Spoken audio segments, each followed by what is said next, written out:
Hey friends, how are you doing on this Monday, November 21st, 2022? We are going full steam ahead into Thanksgiving week with a new episode of your Daily Detroit. I'm Jer Stays, and today we're talking transit. Now, SMART, the suburban system, and DDOT, Detroit's Department of Transportation, get a lot of the headlines. But over all of that, from the perspective of some federal funding and coordination, the RTA, or Regional Transit Authority. And they've received a new grant to work on starting up a significant direct bus service from downtown Detroit to Metro Airport. There's also been an ongoing service between Detroit and Ann Arbor they're running. We're going to talk about that and more. So to check in on what they're up to, their Chief Operating Officer, Harmony Lloyd, will be here to unpack it virtually. But first, thanks to our members on Patreon at patreon.com/dailydetroit for making conversations like these happen. And after that conversation, I'm going to share with you 4 things to check out around Metro Detroit. Let's get started.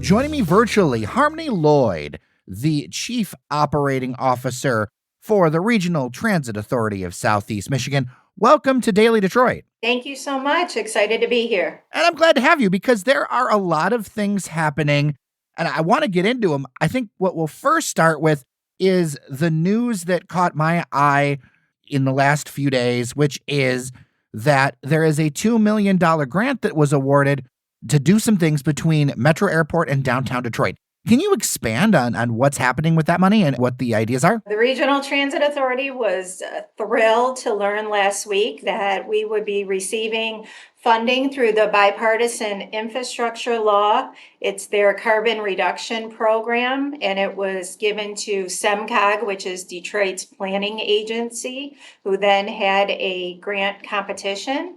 And we thought it would be a perfect opportunity to apply for money to build out a downtown Detroit to Metro Airport Express transit route. We know this is something the community has wanted for a long time, and so we're ready to move forward on it. That sounds really exciting because that is something that has been discussed and kind of poked at for years.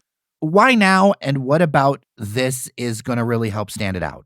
Well, I think that we've seen recently that Detroiters are hungry for good transit and public transit, and people that use it, people that could be users, and people that maybe will never use it still understand that it's an economic driver in this community, that it's critical to ensure access for all Metro Detroit residents. And so we're really seeing a shift in public support, and along with that comes the resources to be able to do these new regional programs. As someone who used to travel a lot for business, I feel like these kind of connections are a part of the services that various businesses and people are looking to invest in the region, and even those, frankly, who are doing things for travel or for fun.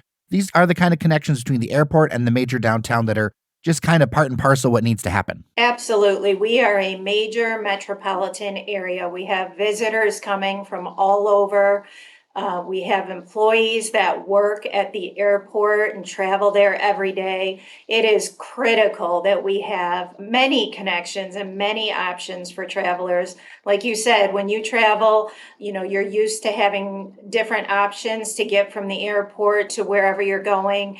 And same with me, when I'm going to a new city, I immediately look up how am I going to get from the airport to typically the downtown where I'm staying. So it's time Detroit had this, and we're proud to bring it. So what is this going to look like? Well, we are in the brand new planning stages. We just found out last week, as I said, that we're getting the funding, but it'll be an express route. We'll be looking to keep the time of it similar to what it would take somebody driving in a car. We want to have it as close to that as possible. And it will be a nonstop route, so it'll really be looking to go directly between the airport and downtown. Beyond that, we're still working out the details of exactly where the stop will be and that kind of thing, but we'll be doing that throughout 2023. Oh, okay. Are there opportunities for the public to be involved to kind of share their input? Oh, we will definitely be reaching out to the public, and they've already shared a lot of ideas with us. We get great input at our board meetings. We have a citizens advisory council that will be very involved in helping us to shape what this looks like. So we are going to design something that people want and will use. And that's really the goal, right? Is that it's not just that to have it, but to be something that's of real utility and works together with all the different, services that are out there. When I think about the different services that are out there, how do you feel from your seat about seeing such overwhelming support for transit this year? I'll admit, from where I sit, I was a little bit surprised in some areas to see such strong, overwhelming support and such a swing. How does that make you feel about the kinds of projects and things that you can do at the RTA going forward? Well, it makes us really happy and gives us a lot of hope. And, we know when transit that public transportation is so much more than just a bus going up and down the road. I mean, we know it's critical, even in smaller communities, for especially older adults and people with disabilities, people that are just transportation disadvantaged for one reason or another, can no longer operate a car. They still need to get around. They need to get to doctor's appointments. As our community ages, that issue becomes even more critical.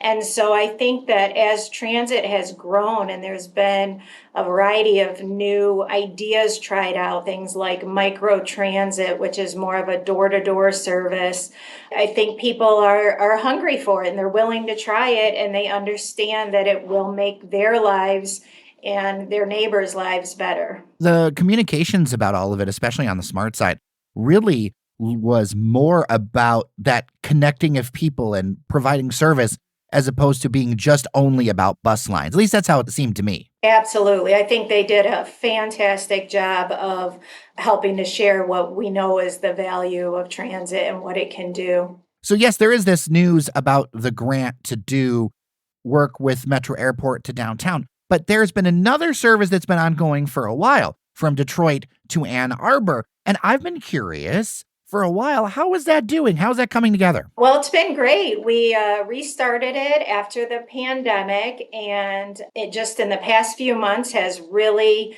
grown. We've seen it increase by about 1,000 riders a month. So in September, we were at 4,000 riders a month. In October, we passed 5,000 riders a month. It's an over-the-road coach, so what a bus that you would see on the highway typically with Wi-Fi and all the amenities that go along with that. Brand new. I've taken the route. It's very convenient to jump on and off, and we see a lot of students using it to get back and forth for whether it be classes or games or coming downtown to go to events. We're just seeing people really embrace it, and that thrills us. That gives us a lot of hope that we can put services out there and the public's going to use them. Now, I've seen the coaches around, but in case a listener isn't familiar, where does it pick up and drop off, and kind of how frequently does it run? So it picks up at Grand Circus Park, and there's a stop there near the People Mover. So it's very connectable if you're using the Q line or the People Mover or the Woodward Fast Bus. It's all walkable from there to connect to it. And then it drops off at the Blake Transit Center in Ann Arbor. So you are right there at their transit center and also just blocks away from downtown Ann Arbor. Yeah, and you're only a couple of blocks away from the Rosa Parks Transit Center, too, that connects into all those other routes. Though, I mean, if you're off of Woodward, you're probably just going to take the Woodward straight to Grand Circus. There's a few different routes that go right past there. Yes, but you're right. Thank you for saying that. Yes, right, just around the corner from it. We really tried to position it to make it convenient for people to be able to use. So has it met or exceeded your expectations? Is this something that you had thought it would rebound so well after the pandemic? Or is this doing even better than you thought it would? We want full buses all the time, and that will be a true measure of success that we have maxed out and need to figure out how to put even more buses on the road to support the route. That being said, we are thrilled to see the kind of growth that we're seeing and to be at that, crossing that 5,000 riders a month was a great moment for us, and we hope to keep seeing throughout the winter people using it even more. Yeah, because I mean, even in the winter weather, it's kind of stressful to drive, to be honest with you. It's very, very stressful to drive. I experienced it this morning. You're in a very safe environment where you're sitting comfortably. You can look at your phone. You can work on your laptop. You can do whatever it is you need to do and let somebody else handle that stress.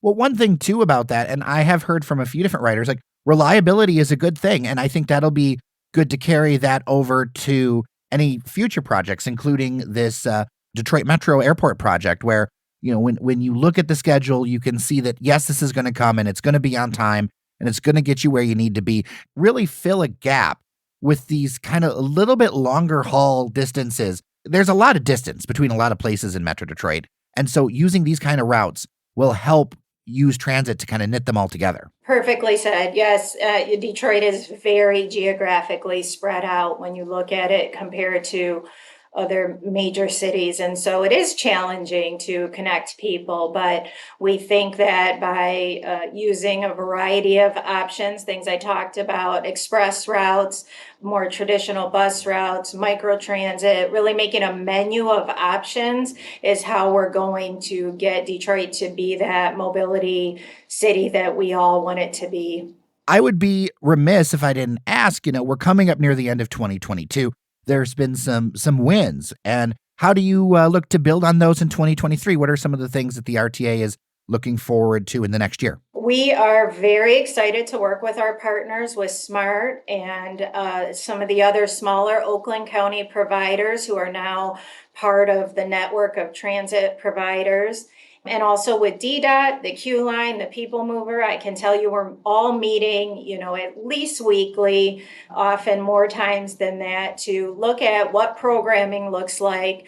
We're meeting with community leaders in the counties that have passed the millage to ask them, what do they want regional transit to look like? What do they want transit in their individual communities to look like? And we're going to use that feedback to respond and create services that fill some of the gaps that we've had in the past.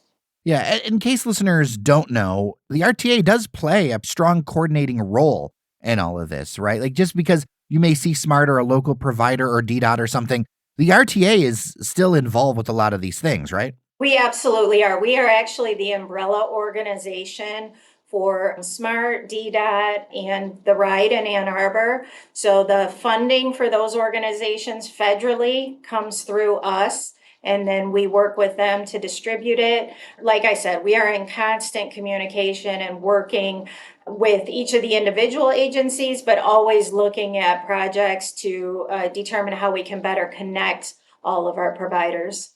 Well, Harmony Lloyd, the Chief Operating Officer for the Regional Transit Authority of Southeast Michigan. Number one, I'm going to have to go take that Ann Arbor bus. And number two, Yes. I cannot wait to hear about more details as that becomes available when it comes to this airport service. I think it's going to be so crucial for so many reasons. Well, I would love to come back on and share them with you as we develop it through 2023. Well, the door is always open. Thank you so much, Harmony. Thank you. Take care.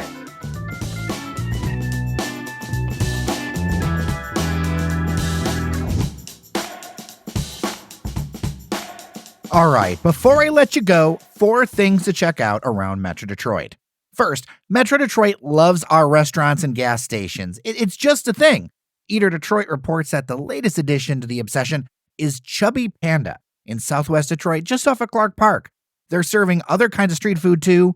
I have not checked it out for myself yet, but the culinary mind behind it is from Townhouse. And yes, you get a corned beef egg roll. Out in St. Clair Shores, Copper Hop Brewing is expanding. They're renovating the space next to their current location on Greater Mac as a party room and additional seating during the winter months. Staying on the east side, the East Warren Development Corporation in the city of Detroit says their annual holiday market series will be back. It's going to happen on Saturdays beginning November 26th through December 17th from 11 a.m. to 3 p.m. The market will take place at the historic Cadieux Stage on Cadieux, just south of Warren. The Cadieux Stage is a piece of Detroit history. It's got so many great names and things that have been shot there and recorded there. There is a new owner that's bringing it back to life. There will be DJs, over 30 local vendors, and food trucks. Check it out. And this final one is a little bit further out on the calendar and on the west side, but as someone who can do the Vulcan salute, I had to include it. Star Trek's William Shatner is coming to the Redford Theater on March 11th. The historic neighborhood movie theater will be showing Star Trek II, The Wrath of Khan, after Shatner himself will take the stage to share behind-the-scenes stories from his storied career, including answering audience questions.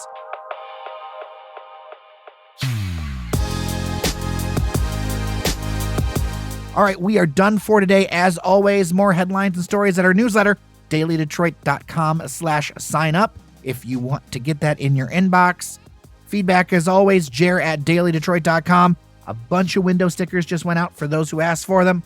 With that, I'm Jer Stays. Remember that you are somebody, and I'll see you around Detroit. We'll talk tomorrow.